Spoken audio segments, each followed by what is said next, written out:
இனியவளே உனது இருவிழி முன் பழரச குவளையில் விழுந்த எறும்பின் நிலை எனது நிலை விலக விருப்பமில்லையே பூவே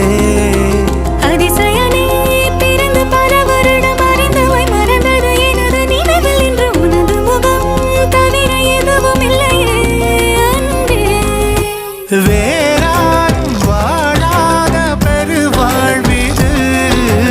நினைத்தாலே மனமெங்கும் மழை தூவுது